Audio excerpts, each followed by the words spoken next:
Mary had a little man. The fourth, we believe that all men are created equal. To the magnificent mosaic that is America. From radio beacon to radio beacon. I have a dream today. Change has come to America. Believe me. Help is on the way. Knock, knock. Who's there? It's a figment of your imagination. Randi Rhodes Show. Turn up your mind. This is CNN Breaking News. Oh. We begin this afternoon with breaking news. Moments ago, Israel confirming that the leader of Hamas and October 7th mastermind Yahya Sinwar is dead. We have CNN's Jeremy Diamond and Alex Morport with the latest. Let's first go to Jeremy in Jerusalem for us. Tell us what you know about the confirmation, Jeremy. Well, Boris, this is an earth-shattering announcement from the Israeli military confirming that Yahya Sinwar, Hamas's leader, the mastermind of the October 7th attacks, has indeed been killed by the Israeli military in Gaza. His body has now been brought back to Israel, and the DNA testing confirming beyond the shadow of a doubt that it was indeed Sinwar. Yay! Oh, so moving on. Listen, this guy is a murderous terrorist. He has so much blood on his hands. I mean, you know, he has controlled the Gaza Strip. He has controlled the lives of the Palestinians in Gaza forever, for a really stinking long time. And he's been hiding in the tunnel boy. He plotted the whole October 7th debacle, the whole thing, the murderous raping, killing children in front of their parents, killing grandparents in front of their grandchildren, raping, torturing, hostage taking, kidnapping. I mean, an amazing, disgusting human being. I'm sure he would have been invited to Trump's White House. I'm just guessing, because he likes autocrats. He likes people that, do that. But he was killed today, and I don't know who, would shed a tear for him. I can imagine, but I'm not even gonna, I don't even want to offer, who I'm thinking of. So here's the thing. Okay, here's the thing. This should be the end of this. This should be the end of the destruction of Gaza. It should be, but it isn't. It isn't. Because you have a right-wing, lunatic, fringy dude, in the Likud party, Benjamin Netanyahu as prime minister, who's trying to stay out of jail. And so today he was on the TV. He was also on the TV, and he addressed his nation, taking a victory lap, because by accident, they came across this dude, this Sinwar guy, and the infantry division that was there killed him. He was running away, and they killed him. And they looked at him, and they went, damn, that looks like Sinwar. And first dental records were he's got very bad teeth. I mean, just horrendous. But okay. And it's shocking that there would be bad teeth, because there's so many dentists in Gaza. There really are. There really are. The young people in Gaza, they go all the way in school. They go to dental school. They go to medical school. They go, all the way. And then there is no economy to support what they do. And you can thank Hamas for their situation, because that is the situation there. Anyway. He has terrible teeth, and so they recognized, the teeth, and they took some impressions, and they said, "Yeah, this seems to be him." And then they sent the body back to Israel. This happened yesterday, by the way. We're only finding out today. Thus is the fog of war, I suppose, or the nature of warlike creatures, that you always get the news a couple days later. And so they did the DNA test and confirmed, beyond a shadow of a doubt, that it was indeed Sinwar. It was Tunnel Boy. It was the guy who's been hiding out in the tunnels beneath the hospitals and beneath the public schools and beneath the apartment buildings. Yeah, that's and they use the people of Gaza as human shields. That's what Hamas is famous for. It's what he does. It's what he did. He's dead now. Yay. Anybody who describes him to you as a martyr, be very suspicious. That's all I'll say, okay? So now you've got almost the decimation of Hamas. You have the decapitation of Hezbollah, right, in Lebanon. And we don't talk about it all that much, because they like to people who disagree with me, they like to shut me up. They like to, put disclaimers, over what I'm about to say to you or what I have said to you.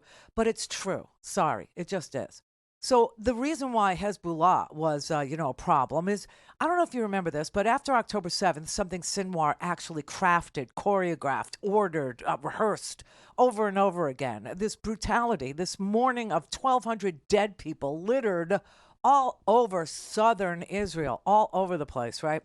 The next day, Hezbollah, who's also Hamas, I've told you the 3 H's, right? Hamas, Hezbollah, and the Houthis. They're all Iranian proxies, meaning this is who is the frontline antagonists on behalf of the Iranian government, on behalf of the Iranian military, okay? Because Iran really doesn't have anything.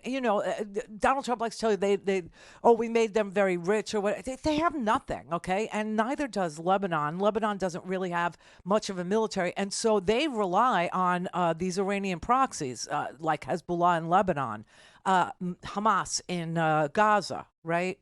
And the Houthis in freaking Yemen. So now, the Iranian proxies are pretty much done.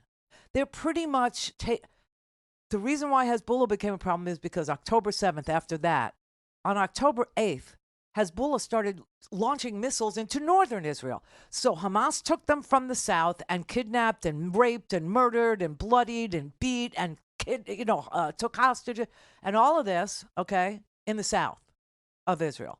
In the north of Israel, Hezbollah actually started launching, rocket attacks into the northern part of Israel, to the point where, and I'm sure very few people explain this to you, to the point where 80,000 people at the beginning of this whole thing left their homes in northern Israel.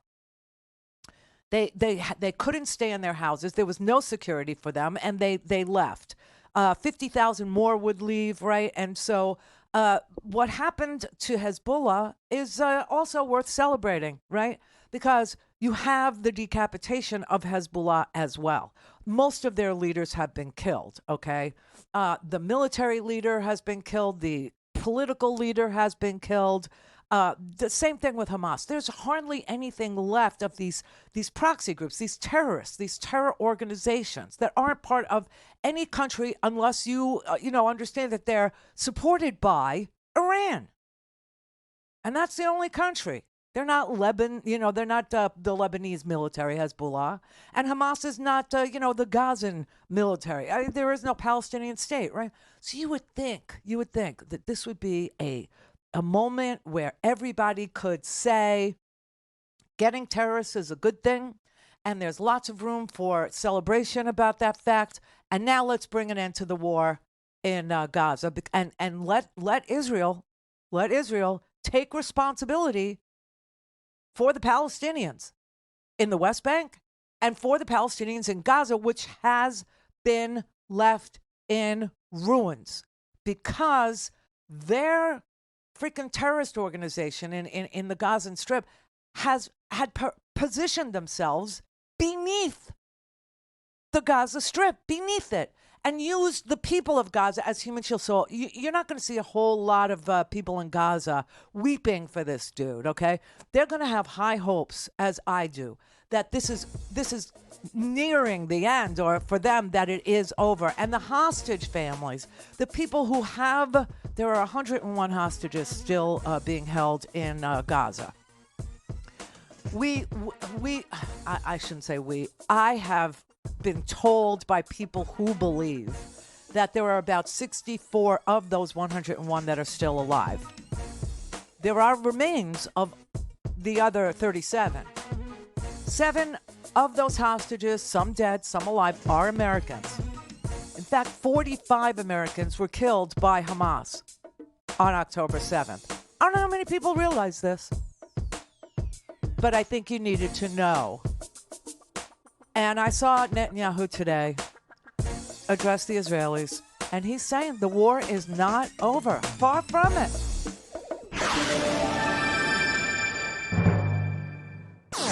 All things Randi at RandiRhodes.com. Go for launch. Speaking truth to power, the Randi Rhodes Show. I would like to express my deep appreciation to the IDF and Shin Bet fighters and their commanders for their determined and courageous action. There are none better than them. Today we clarified again what happened to those who hurt us. Today we once again showed the world the victory of good over evil. But the war, my dears, is not over yet. And it is difficult, and it exacts heavy prices from us. I wish to express my condolences from the bottom of my heart to the families who lost their loved ones. I want to hug the families of our fallen heroes. Their supreme sacrifice, including the last few days, brings us closer to victory. Closer, but not. We're not going to stop the war. We're not. The war has to go on. It must go on. See, he needs to stay out of prison, and he also does not want to answer the question: how did this happen? How did this occur? You said your entire purpose for being reelected yet again was to keep people in Israel safe, and you failed miserably. And you have made the country of Israel into a pariah state. The amount of blood and death and the random finding of this terrorist just makes the point even clearer. But I will show you somebody who was very presidential today. And, you know, I haven't heard Donald Trump actually comment on any of this. Maybe he'll refer to it as a day of love. I don't know, a day of peace, a day of... Who the hell knows? The guy is just, he's gone. He's absolutely gone. Kamala's interview on Fox last night, holy crap. She's fierce. She really is fierce. And he is a P word. You remember how many times... I mean, listen, I just want to say before I want to play her statement about this first. But no matter... Well, let me just do that. Today, Israel confirmed that Yahya Sinwar, the leader of Hamas, is dead. And justice has been served. Yay. And the United States, Israel, and the entire world are better off as a result. Sinwar was responsible for the killing of thousands of innocent people, including the victims of October 7 and hostages killed in Gaza. He had American blood on his hands. Today, I can only hope that the families of the victims of Hamas feel a sense and measure of relief. Sinwar was the mastermind of October 7, the deadliest day for the Jewish people since the Holocaust. A terrorist attack that killed 1,200 innocent people and included horrific sexual violence and more than 250 hostages taken into Gaza, including 7 Americans, living and deceased, who remain in captivity. A terrorist attack that triggered a devastating war in Gaza, a war that has led to unconscionable suffering of many innocent Palestinians and greater instability throughout the Middle East.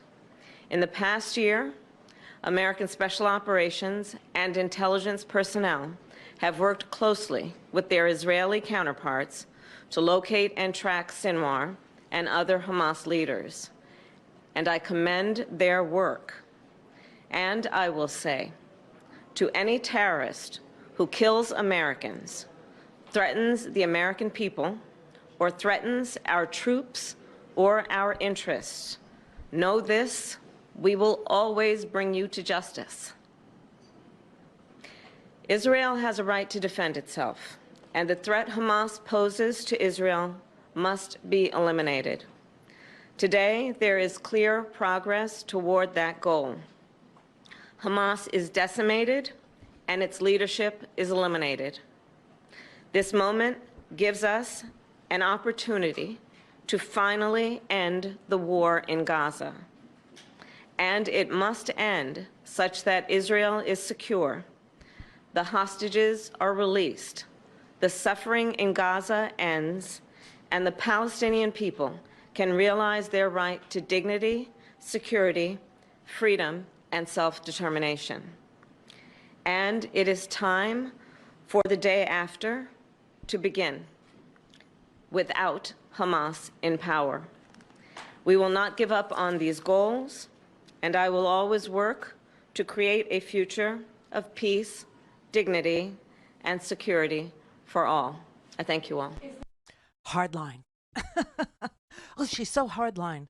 She's so hardline. No, I mean that is the exact right response to the death of a bloodthirsty, unbelievably rapey terrorist, okay, who surrounded himself with innocent people, who put weapons and armies in schools and hospitals and apartment buildings where civilians lived and civilians were.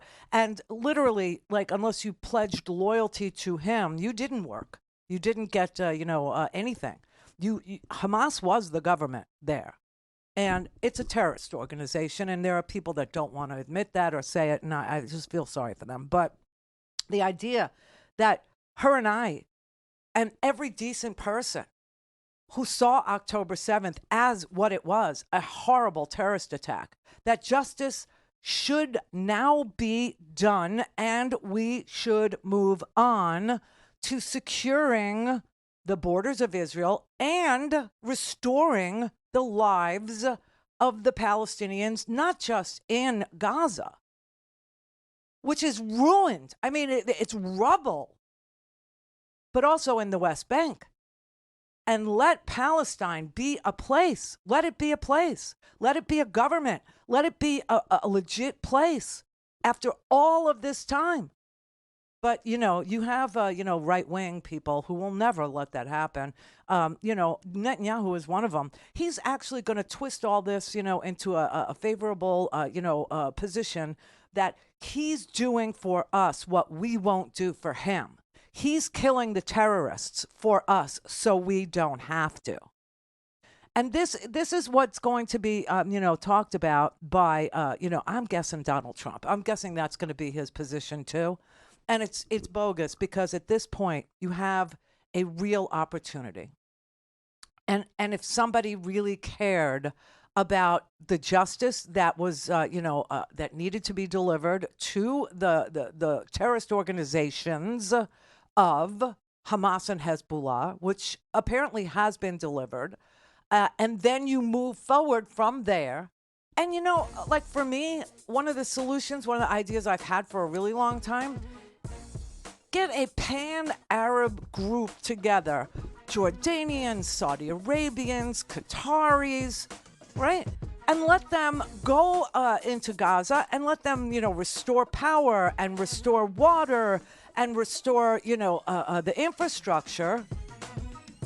And then have elections and parties and let people argue over, who they want representing them. And create, but it's pie in the sky because the right wing is the right wing is the right wing. It's the same here as it is there. Enemies. Everybody's an enemy. Always got to defeat your enemies. The press is the enemy of the people. Everyone's an enemy from within. Call in, connect. Speak to Randi. Call 561-270-3844. 561-270-3844. On Wednesday, during a Fox News town hall, the former president responding to criticism about those comments calling Democrats enemies from within. I wasn't unhinged. I'm not threatening anybody. They're the ones doing the threatening. They do phony investigations. I've been investigated more than Alphonse Capone. And raising eyebrows with his comments about in vitro fertilization in front of an audience of all women, a key demographic where he has struggled. I'm the father of IVF, so I want to hear this question. The former president arguing he's defended the procedure after having it explained to him by Republican Senator Katie Britt. I got a call from Katie Britt, a young, just a fantastically attractive person from Alabama. She's a senator. I said, explain IVF very quickly. Okay. And within about 2 minutes, I understood it. I said, no, we're totally in favor of IVF. Vice President Harris firing back. Donald Trump, I found it to be quite bizarre, actually called himself the father of IVF. Let's not be distracted by his choice of words. The reality is his actions have been very harmful to women and families. It comes as Trump is also trying to expand his support among Latino voters, a group Republicans have made inroads with, discussing immigration in a town hall on Univision. And the African-American population and the Hispanic population in particular are losing jobs now because millions of people are coming in. But asked to clarify his debunked claims based on social media rumors that immigrants in Springfield, Ohio are eating pets. I was just saying what was reported, that's been reported, and eating other things too that they're not supposed to be. Meanwhile, Trump's running mate, J.D. Vance, who has been cautious about questions surrounding the outcome of the 2020 election, providing his most direct answer yet. I think there are serious problems in 2020. So did Donald Trump lose the election? Not by the words that I would use. Wow. Wow. Donald Trump didn't lose the election. The people in Springfield are eating pets and other things they're not supposed to be eating. What? He's the father of IVS, but then when a fantastically attractive senator from Alabama explained to him what IVF is, which he understood in under 2 minutes. He understood in under 2 minutes. I knew what it was. I said, no, we're in favor of it. We're for. The reason Katie Britt called him was because she's from Alabama, and Alabama decided that a petri dish with a fertilized cell in it is a person, right? And so she was like, oh, my God, my friends are calling me, and they're saying that they were ready to do the egg transfer today, and now they can't because the law in Alabama says that an fertilized egg is an embryo. It's a person. It's a baby. And he understood it in about 2 minutes. I mean, what the F, man? Why don't you demand better? I honestly, I'm not really sure about what these people. So I read an article that said that the people who vote for him, they don't believe anything he says. That's the whole thing, is that he's just entertaining and he doesn't mean anything he says. And that's the fun of it. Well, why do you want the leader of the free world to be an entertainer instead of somebody who can manage the most awesome country on the planet in a positive way and make policies that move us along and keep up with the 21st century, inventions and climate and, I don't know. But anyway, last night was one of the most illustrative, depends where you come from, I suppose, moments on the Fox bubble thing.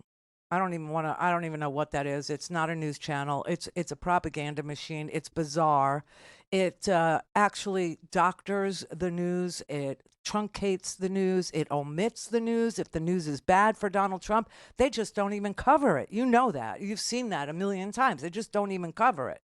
And when he says some of the most heinous, unconscionable things about his fellow Americans, things that we've all heard with our own ears, things we've all seen him say with our own eyes at various rallies when he was president, when he was running for president. He's been running for president for almost 10 years now. He was president for 4 of those.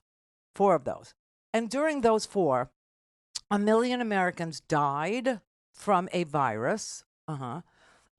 He totally froze, did not know what to do at all about it. And so he lied and said it wasn't real. Then he said it would just magically go away. When the heat comes, in April, it would just go away. And then he offered, crazy cures that have never demonstrated, their effectiveness. They're efficacious against the coronavirus. He gave, though, when we were all scrambling for tests, he gave testing machines, valuable testing machines. This was before at-home tests became a thing, which we all relied on, in order to help get us through it, meaning if we tested positive, we understood that we should stay in for a few days, or at least cover our faces and not breathe on other people to kind of rein it in. But he was saying masks don't work. He was saying it will go away. He was saying he was taking hydroxychloroquine. Take it. take it.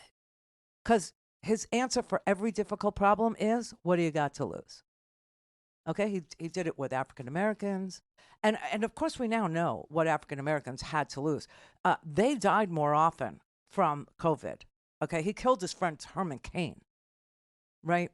He gave the entire Rose Garden COVID when Amy Coney Barrett was being confirmed, when she was, her little coming out party in the Rose Garden, remember? Her confirmation party. And everybody got sick because now he gives tests to Vladimir Putin. He gives those valuable testing machines. Why? Because they knew that testing was a really good tool that we should have in our toolbox. But Donald Trump also knew that testing was producing more cases, which was counter to his narrative that he wanted to tell. And so he didn't want us to. He said that he had actually asked to have the testing slowed. Slow it down, he said. Slow it down. Because he said the more you test, the more cases you're going to get, and that's why we're seeing more cases. I don't know, whatever. But when the press was reporting the real story and telling everyone there's no evidence that, lightsabers in the bum work, there's no evidence that drinking bleach is going to, do anything but kill you, he started calling them, well, he did before, the enemy of the people. Anybody that doesn't bend the knee to him is an enemy. They're the enemy of the people. He means they're his enemy, and he wants you to punish them. This is the Randi Rhodes Show. To speak with Randi, dial 561-270-3844. That's 561-270-3844. Okay, so we all heard and saw this. It's the enemy from within, all the scum that we have to deal with that hate our country. That's a bigger enemy than China and Russia. I think the bigger problem is the enemy from within, not even the people that have come in and destroying our country. By the way, totally destroying our country. The towns, the villages, they're being inundated. But I don't think they're the problem in terms of election day. I think the bigger problem are the people from within. We have some very bad people. We have some sick people, radical left lunatics. It should be very easily handled by, if necessary, by National Guard, or if really necessary, by the military. Oh, well, that sounds threatening to me as a member of the progressive left. That sounds like a threat to me. It sounded like a threat to Adam Schiff. Sounded like a threat to Nancy Pelosi. She took it that way too. Lots of people who have had the courage to stand up and say, this man is a lunatic. He's irresponsible. He's certainly, a threat to America. Mark Milley. Okay, so Mark Milley just recently told for Bob Woodward's new book, War, which just came out this week, he told Bob Woodward that he had seen glimpses of Donald Trump being an autocrat, of Donald Trump being a fascist when he was serving with him. But now he knows that he is a to the core fascist. He's fascist to the core is the exact quote. And that's General Mark Milley, who was the Joint Chiefs of Staff when Donald Trump was the president of the United States. Mark Milley was there on the day that Donald Trump wanted to clear Lafayette Square Park. Remember that day? Remember that? Esper was there too, the Secretary of Defense. And Donald Trump wanted to know if the military could just kill the people, shoot them and get them out of Lafayette Square Park so that he could get on with his very important work of walking through the park and going to the little church that's at the end of the park and hold up a Bible that he got out of Ivanka's purse to hold it upside down. I mean, really. And he asked, can't you just shoot them in the leg? I mean, you're saying you can't kill them, but can you just shoot them in the leg? And last night, when Kamala Harris was sitting down with Brett Baer, which, by the way, first they said she doesn't do any sit-down interviews. Then she started doing sit-down interviews and going on 60 Minutes and going on Howard Stern and going on podcasts and going on 60 Minute, whatever. Then they said, oh, she's only talking to friendlies. That's all she's doing. And now she's on Fox News, and she's sitting there for a half an hour with him. And Bret Baier literally destroyed his entire, I don't even want to say reputation, but I think his career is over. I think he's gone.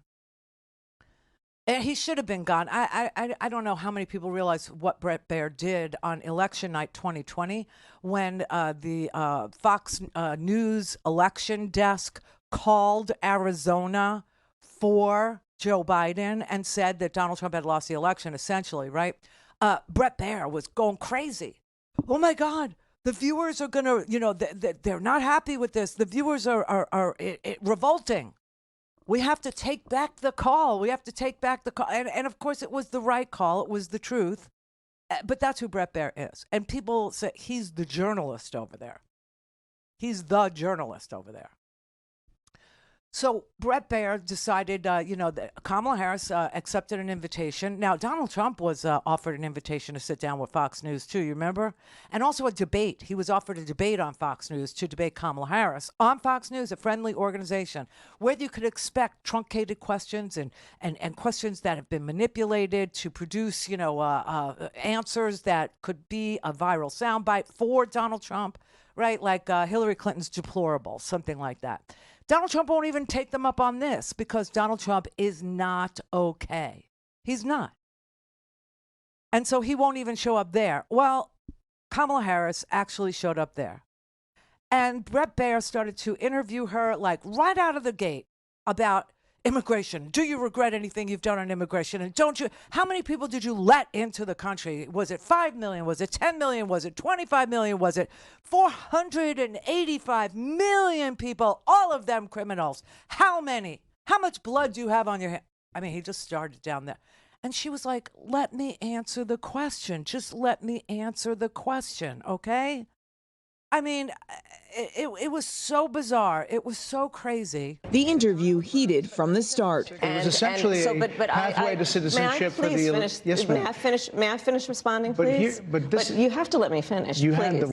After struggling in recent days to show how she would govern differently from President Biden, the vice president trying to put a clear distance between herself and the administration she still serves in, but not pinpointing any major policy shifts. Get out of here. Let me be very clear. My presidency will not be a continuation of Joe Biden's presidency. I just, and they're still doing it, okay? This is the friendly media that they say she sat down with. This is the friendly media that says, oh, but she didn't give any examples. Of course she gave examples. She said, I'm a new generation of governing, okay? I am a completely new generation of leader. And let me give you examples were the next words out of her mouth. Let me give you examples. And then she talked about, I would like to invest in building housing. I would like to create more housing inventory. More supply to meet the demand would lower the cost of housing.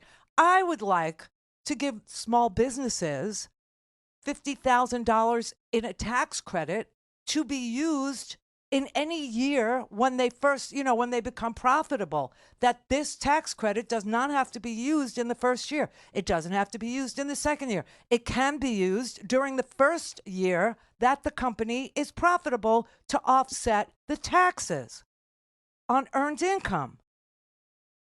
I would like to give first-time home buyers a $25,000 down payment tax credit or some form of down payment for their first home to help them get their foot in the door. She didn't give any examples of how she would be different. She didn't listen, I mean, it takes years to take us out of the ditch after the Republicans drive us into the ditch. That's for sure. And the idea that she doesn't disagree with the way that Joe Biden proceeded to get us out of the COVID ditch, that he proceeded to get us out of the supply chain being broken ditch, that he proceeded to get us through the recovery from COVID ditch, that he gave us a child tax credit to get half of American children out of the poverty ditch. Why would she disagree with any of that? And so when they asked the question, is there anything that you would have done differently than Joe Biden? She's like, no, I really can't think of anything because I wouldn't have done anything differently either. What he did succeeded. And yes, when the supply chains were put back together and there was pent-up demand because we weren't able to move freely about the country for around 2 years, yes, there was inflation because demand was outpacing supply. And, you know, being a capitalist and all, you would think that, you know, the Republicans would understand that. But, oh, no, it's just a way to attack her. Attack. Because she's the enemy of the people, you know. And the media is the enemy of the people, you know, and it's the enemy within, and everything is. We are a nation that no longer has a free and fair press. Oh, my God. Fake news is all you get, and they are truly the enemy of the people. You hear that song that's beginning to play? That's the QAnon song. That's the QAnon song. Where for a while he was like sort of you know, putting people into some sort of a hallucination trance where they would see him as a leader or something. I mean, it's just been so bizarre. It's just been so crazy. And everybody on Fox News is pretending that it hasn't been bizarre, that it hasn't been crazy, and that, you know, Kamala Harris is, you know, bad. And Joe Biden really is bad. Joe Biden is amazing. Joe Biden, there is nothing wrong with Joe Biden. Joe Biden still makes the really hard decisions on behalf of our country and makes the correct call 99.9% of the time. Joe Biden is just soft spoken, slower. He's 83? And he understood it was time to pass the torch, which I believe he always thought he would do. He always believed he would do. I always thought that. I still think that. He said he was a bridge. He said he was a transitional, and he was going to hand it off. And lo and behold, he did. But he let the media drum up this thing about he's too old to serve. Well, now Donald Trump is that age. Now Donald Trump is too old to serve. But the media's like, oh, let's pretend we never said it because we need a horse race. Let's pretend. Let's pretend Donald Trump's okay. He's not.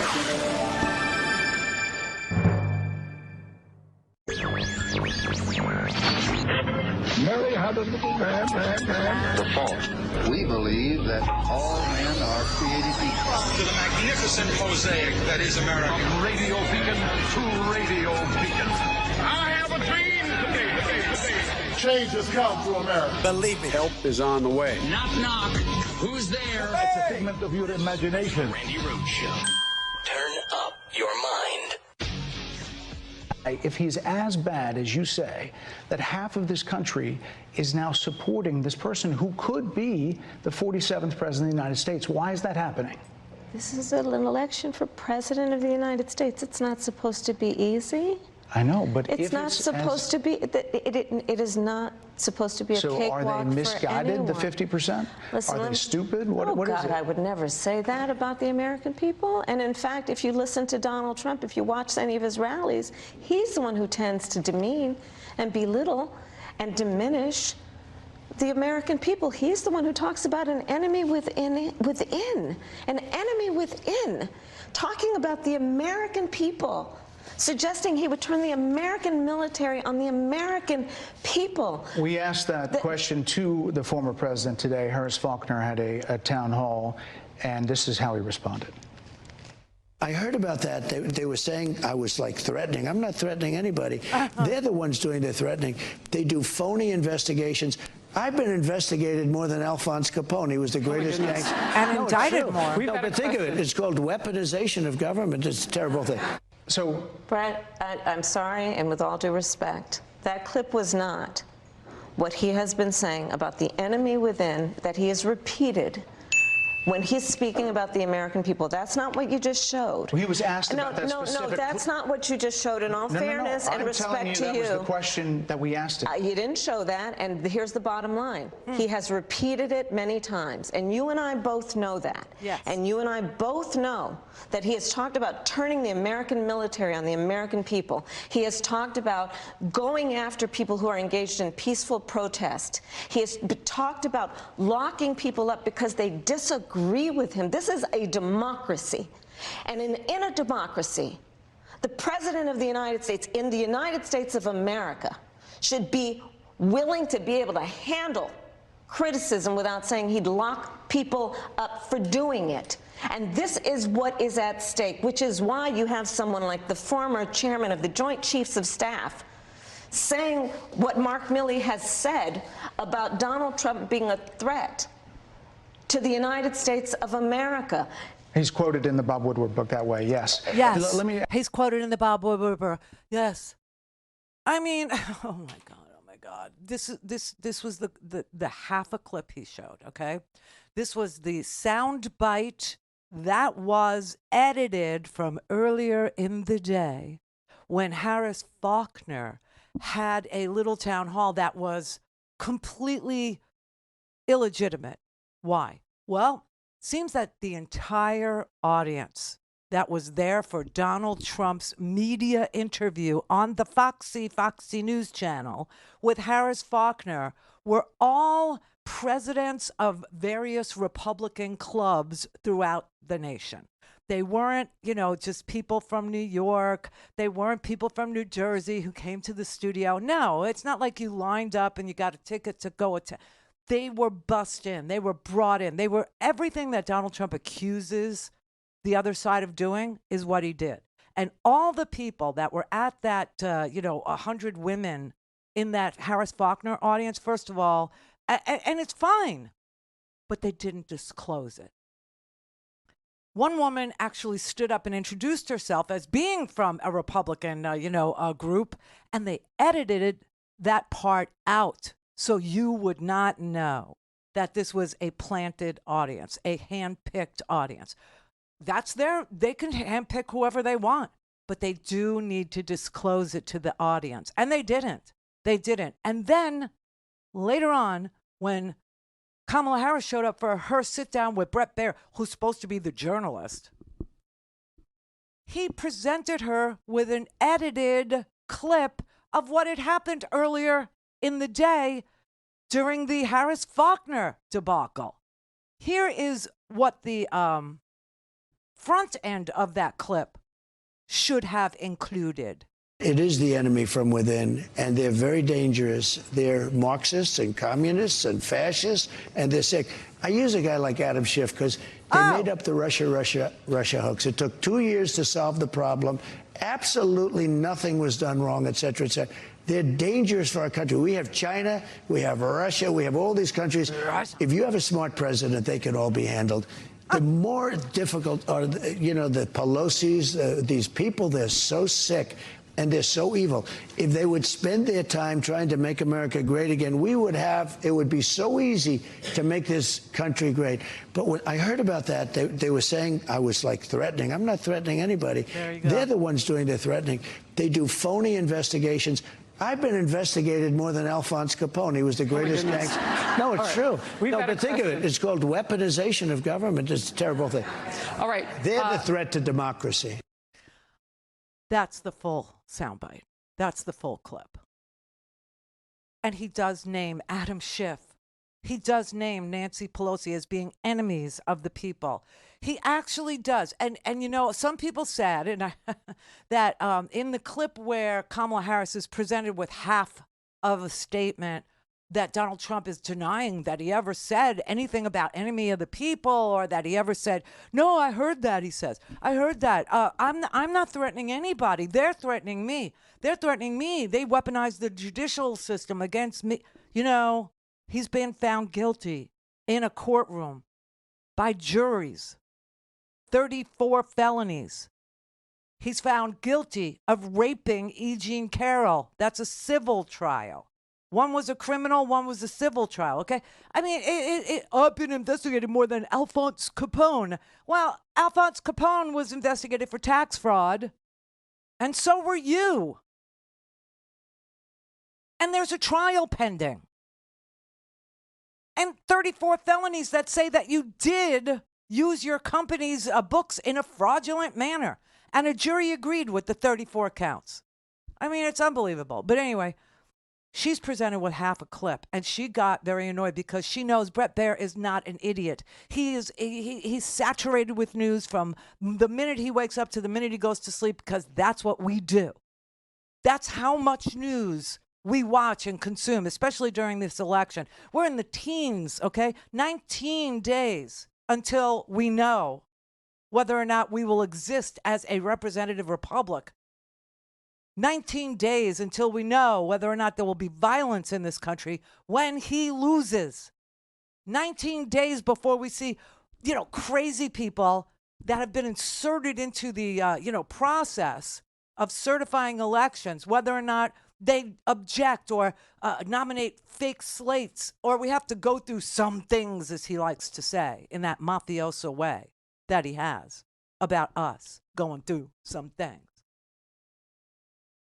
So she knows Bret Baier knows what he said. She knows Bret Baier heard him say that the enemy of the people within are radical left-wing lunatics, that they're mean, that they're evil, that they're Nancy Pelosi, for example, Adam Schiff, for example. He was impeached for extorting Ukraine. That's what he was impeached for. Extorting Ukraine on the perfect phone call. That was what the impeachment that Adam Schiff led was regarding. A recorded conversation that we all heard. I mean, there's recordings of Donald Trump saying, I just need you to find me one more vote, just one more than Biden has.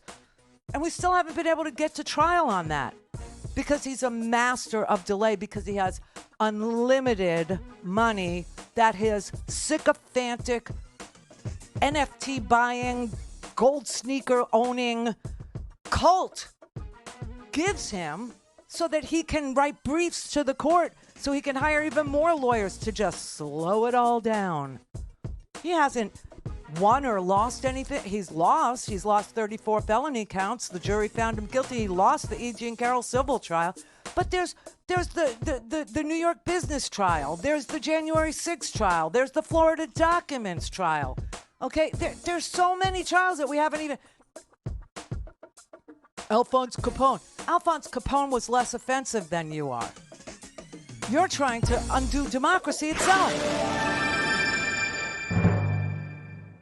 All things Randi at RandiRhodes.com. Go for launch. Go. Speaking truth to power, the Randi Rhodes Show. Okay, so I am really glad this came up, okay? Because this is the commercial that has been, I don't want to say it with the boys listening, because the boys get very turned off by this, but this is the one that's been shoved down our throats, okay? This is the ad that has been played ad nauseum in, I'm in Florida because we have 30 electoral votes, 30 electorals is what we have. And so it's a big, it's a big battleground over here. And, of course, this ad is supposed to really make men, it's supposed to make your skin crawl, okay? Because any discussion of transgendered, people seems to have an outsized effect on the boys, on the men. I don't know. Are they afraid of something? I don't know. I don't know what it is. It's, like 0.2% of a percent of the population in this country, but they are completely obsessed with it. So we've been seeing this ad, and Bret Baier goes, this one seems to be getting a lot of attention. That's because you play it. Donald Trump has put $10 million behind this particular one. It has nothing to do with policy. It has nothing to do with his economic plan. It has nothing to do with tariffs. It has nothing to do with, war and peace. It has nothing to do with equality. It has nothing to do with Supreme Court. It has nothing to do with abortion. It has nothing to do with a new generation of leadership. It has nothing to do with home ownership. It has nothing to do with lowering prices. It's against transgendered people in prison. What is that, 10 people? This particular one from the Trump campaign has gotten a lot of attention. Kamala supports taxpayer-funded sex changes for prisoners. Surgery. For prisoners. For prisoners. Every transgender inmate in the prison system would have access. So are you still in support of using taxpayer dollars to help prison inmates or detained illegal aliens to transition to another gender? I will follow the law. And it's a law that Donald Trump actually followed. Yes. You're probably familiar with, now it's a public report, that under Donald Trump's administration, these surgeries were available on a medical necessity basis to people in the federal prison system. And I think, frankly, that ad from the Trump campaign is a little bit of like throwing, stones when you're living in a glass house. Duh, it is the law. It was the law. It was the law under Donald Trump, too. Never did anything about it, did he? No, in fact, he signed off the officials in Donald Trump's Justice Department. I'm serious. So that would be what? Jeff Sessions' Justice Department, Bill Barr's Justice. I mean, he had so many attorney generals. What was Whitaker, an acting attorney? See, when he left at the end, everybody was acting. Everybody was a master thespian. Maybe they needed a sex change. I don't know, but they all were acting so that because he couldn't keep anybody, that he liked, because people wouldn't break the law for him. However, during the Trump administration, the Department of Justice gave the green light, go ahead, to procedures for prisoners in federal prisons to include hormone replacement therapy, like estrogen if you wanted to transition from a male to a female, or testosterone if you were transitioning from a female to a male. Also, hair removal. I know it's too much information for the boys. It's too much information for Michael in Michigan. It's just too much for him to know that his beloved MAGA president signed off on hair removal for transgendered prisoners in the federal prison system when he was in the White House, and did nothing to change that law, which was the law when Donald Trump became president and was the law when Donald Trump left the presidency. And that is why her answer, I will follow the law, is the only answer. It is the only answer.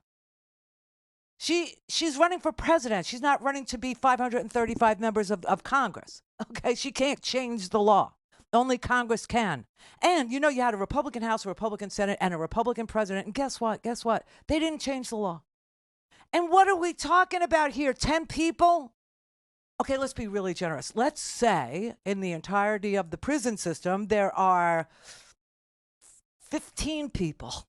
That's what you're obsessing over, instead of an economy, instead of the American dream of home ownership, instead of collective bargaining, which increases your wages, instead of trust busting, which is increasing the prices of groceries because 5 companies have all the shelf space in the grocery sector of the United States of America. Now, you want to obsess over 10, 15, let's be really, let's say there's 100. You want to obsess over 100 people. Prison Bureau officials wrote in a budget memo to Congress in February of 2018, Donald Trump was the president, that the government was obligated to pay for sex change procedures if it was deemed medically necessary. That's exactly what she said. And that freaking ad plays all over sports. That's why I keep on reminding you, I'm watching so much sports right now because this is the best part of sports. This is the best part. It's the best. Okay? Did you see the Mets last night? Huh? Sorry. Why didn't you ask me yesterday when we were coming off of... Oh, God. Whoops. Look, that is the greatest assembled team in baseball history, possibly. Which? The Dodgers team. Oh. They're unbelievable favorites, unbelievable talent. They've got the Japanese god of baseball, Ohtani. Yeah. The deck is stacked way against us. That's why it'll be so much more special. Now, is he an immigrant? Is he an immigrant? Should we hate on him? I mean, will he get deported? I doubt it. We need to deport Ohtani. We need to. And by the way, isn't he associated with criminal elements? Isn't he? Huh? Gamblers, degenerate ones. Oh, we'll bounce back. We'll bounce back. It's going to be special. So anyway, that is all, just concocted crap by Fox News. It's all like, and Donald Trump running this ad nauseum instead of featuring anything to make your life better should tell you that he has no ideas that will make your life better. None. In fact, when she was asked about the economy and why do people trust Donald Trump so much on the economy and they don't trust, I mean, her answer was just chef's kiss. It was the best answer ever. My plans for the economy will strengthen the economy, as have been reviewed by 16 Nobel laureates. Say what? Goldman Sachs, Moody's, and recently the Wall Street Journal, which have all studied our plans and have indicated my plans for our economy would strengthen our economy, his would make them weaker, would ignite inflation, and invite a recession by the middle of next year. Those are the facts. Why do you think more people say they trust him on the economy than they trust you? I think that when you look at an analysis of our plans for what we would do as President of the United States, it has been clear to those who study and understand how economic policy works that moving forward, because I do believe the American people are ready to turn the page on the divisiveness and the type of rhetoric that has come out of Donald Trump. People are ready to chart a new way forward, and they want a president who has a plan for the future and a plan that is sound and will strengthen our country. My plan for the economy does exactly that. His plan would be, again, to give tax cuts to billionaires and the biggest corporations in our country and blow up our deficit. Is that true? Well, when we come back, we'll have charts, graphs, and walk you through Donald Trump's tariff plan versus hers. Clear for. Call in, connect. To speak to Randi, call 561-270-3844. 561-270-3844. You talked a lot about tariffs. You look at the American economy, 40 million jobs rely on trade. It accounts for 27% of GDP. Okay. If you cut that off, that's also going to have an effect on many, many business people here. Yeah. Tariffs also have another side. Isn't that something that you have to acknowledge? No. You could be plunging America into the biggest trade war since Smoot-Hawley. But there are no tariffs. You're going to stop.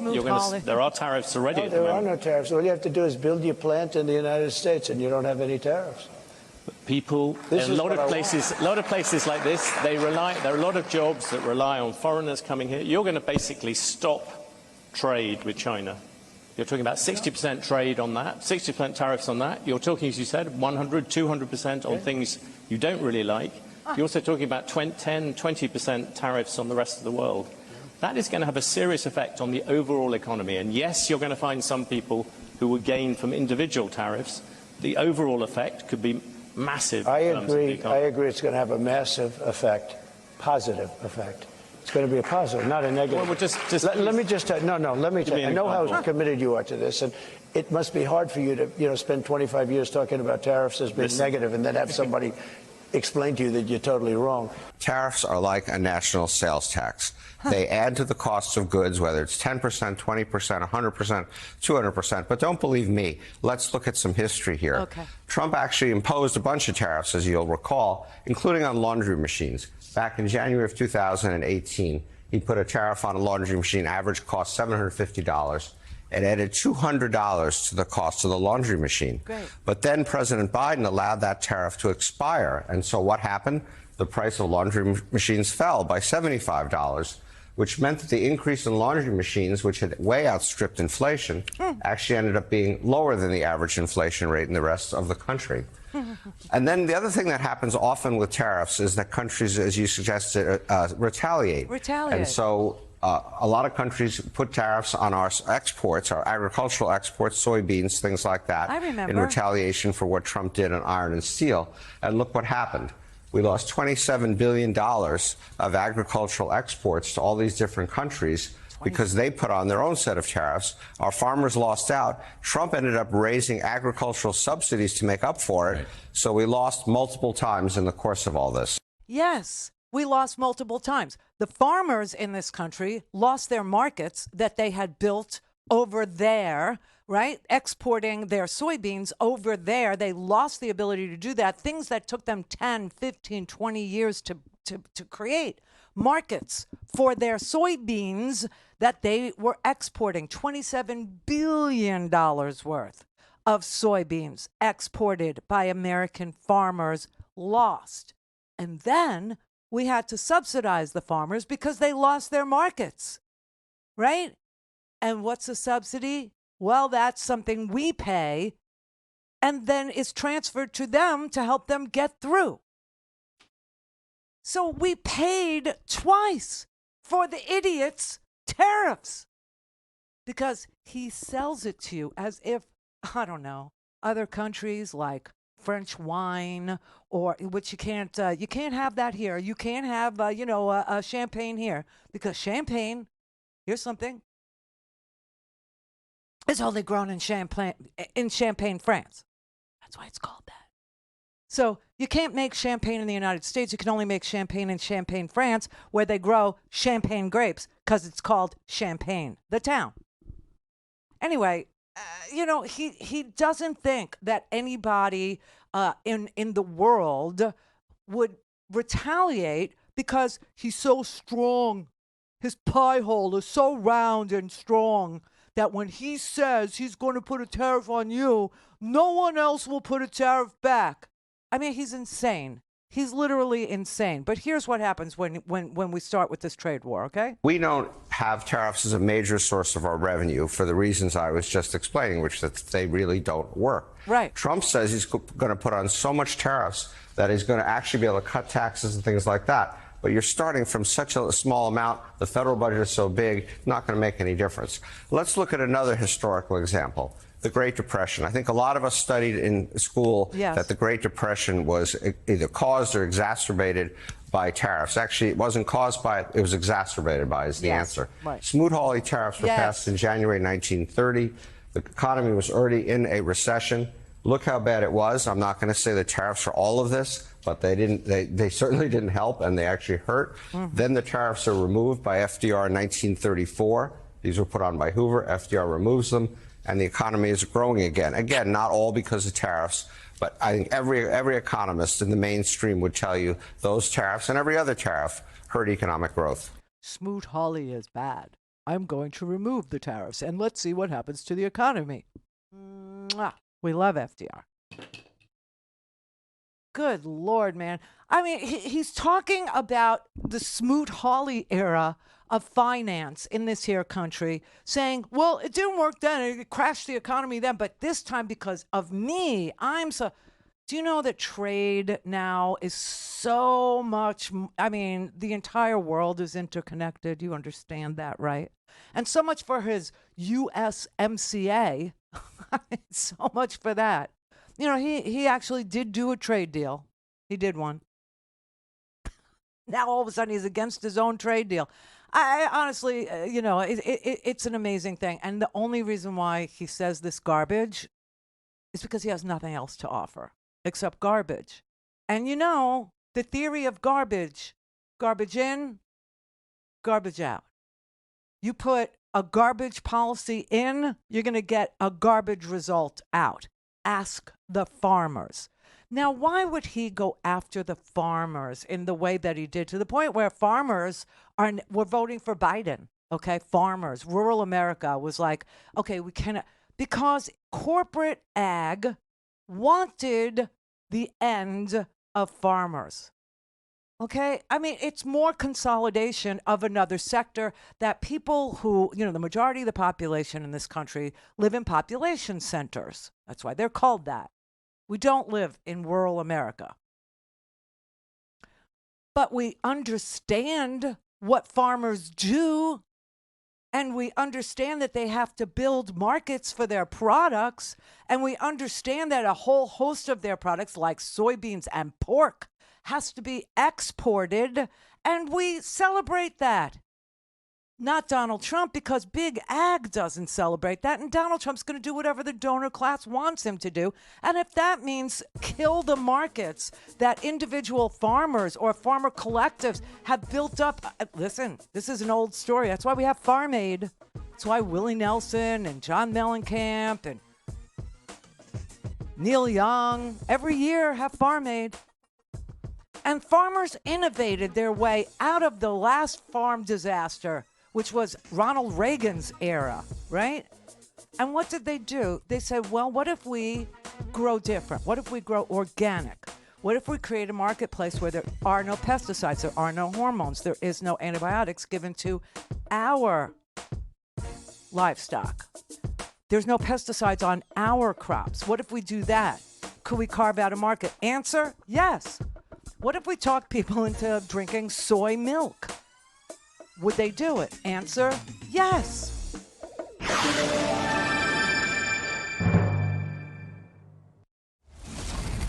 Fatality. This is the Randi Rhodes Show. To speak with Randi, dial 561-270-3844. That's 561-270-3844. Too late. Let me be very clear.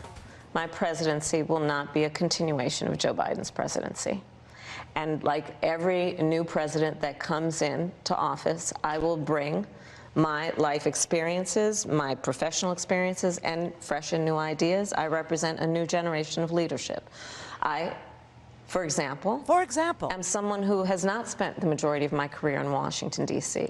I invite ideas, whether it be from the Republicans who are supporting me, who were just on stage with me minutes ago, and the business sector, and others who can contribute to the decisions that I make about, for example, my plan for increasing the supply of housing in America and bringing down the cost of housing. Addressing the issue of small businesses, which is about working with the private sector to bring more capital and access to capital to our small business leaders, including my plan for a $25,000 down payment assistance for first-time home buyers and for small businesses, extending the tax deduction from $5,000 to $50,000.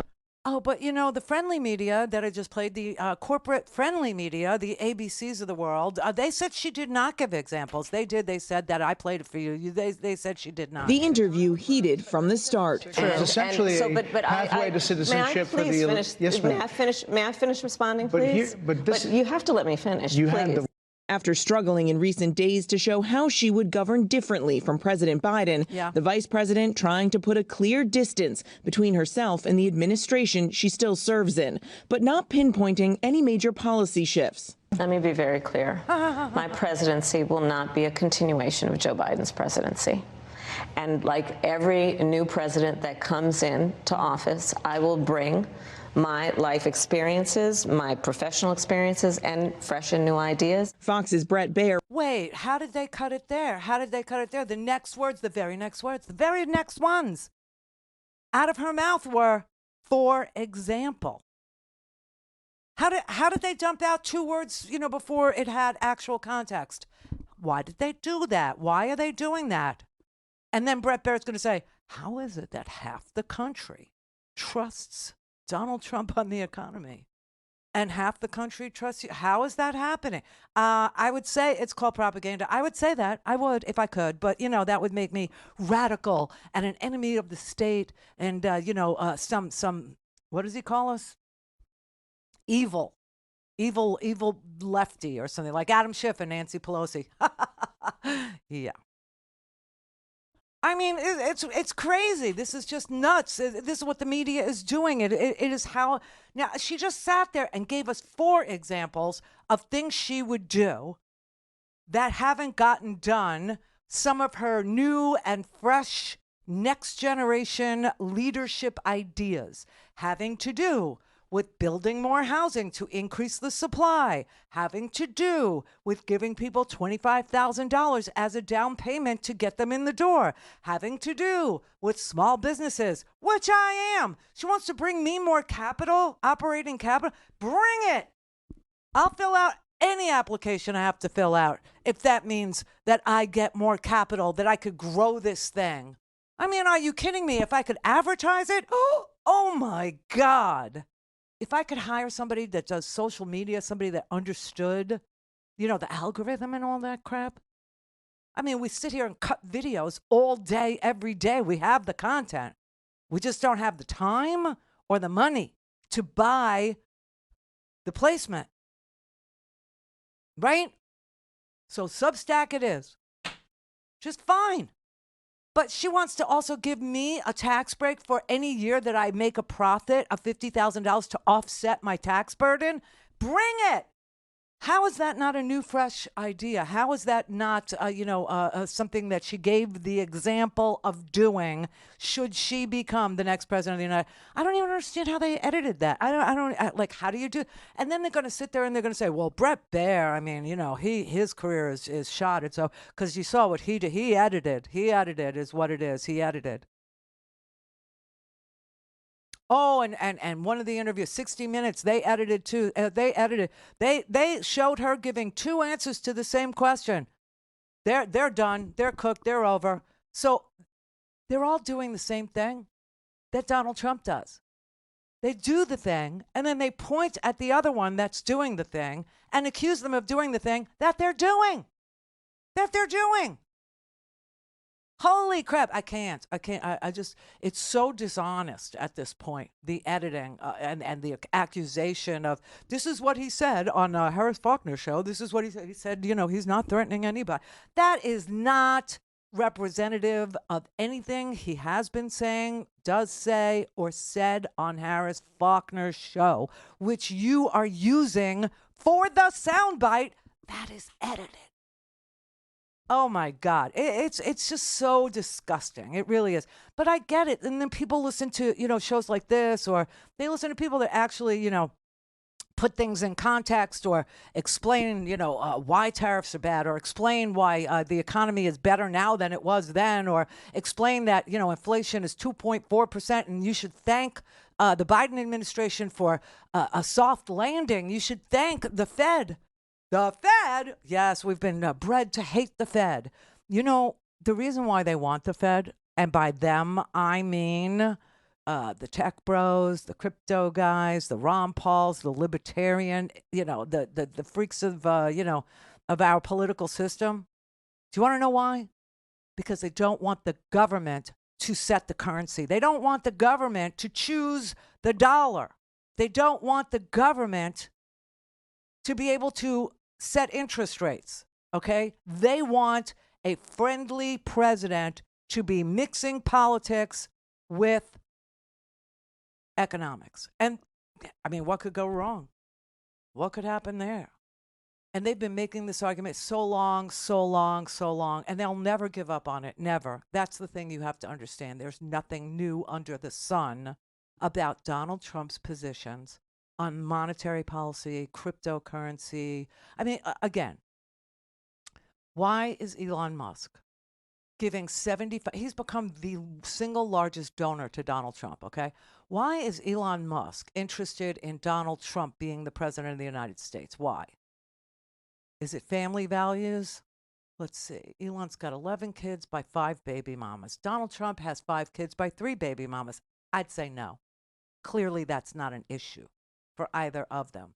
So it must be something about their business lives, because it can't be about their personal lives, because, they fail miserably at the nuclear family thing. So it must be well, Elon and Peter Thiel, who paid for J.D. Vance to be the senator from Ohio, he gave $10 million of his own damn money to J.D. Vance to help J.D. Vance become the Ohio senator, become the junior senator from the state. And in just a measly 2 years, paid for him to be the vice presidential candidate, the running mate of a 78-year-old doddering, declining fool. What do they want for their money? What do they want? Well, let's see. If you mass deported millions of people and all of a sudden put tariffs 60%, meaning a tax on everything that's imported into America, so that the consumer had to pay 60% more for anything imported, whether it was a washer, a dryer. See, this is why he talks about this crap. He talks about the water doesn't come out, right? He talks about toilets that don't flush and all this stuff, right? Because he wants to put tariffs on everything that comes in, right? Everything. So he's going to say it's crap anyway. It doesn't work. When he put the tariffs on washer and dryers, right? Those washers and dryers, the cost of them for you went up $200. That's way faster than 8% inflation, okay? And when the tariff came off of washers and dryers, the price of washers and dryers came down by almost $100, $75 on average. So imagine that on clothes. Everything, clothes, sneakers, underwears, bras, T-shirts, jeans. You know, take a little look-see at all your clothes and see if you can figure out from the labels on them where they've been made. If it says HO in Mexico, or if it says made in Vietnam. Imports. They're imports. That's what they will have in common. Imagine a 60% increase in the price of all these things. All these things. Let alone imported food. You got your cheeses over here from Italy. Yeah. I mean, just think of it. Oh, my God. Why? To crash the economy so crypto will become the currency. The dollar will be worthless. That's what they want for their money.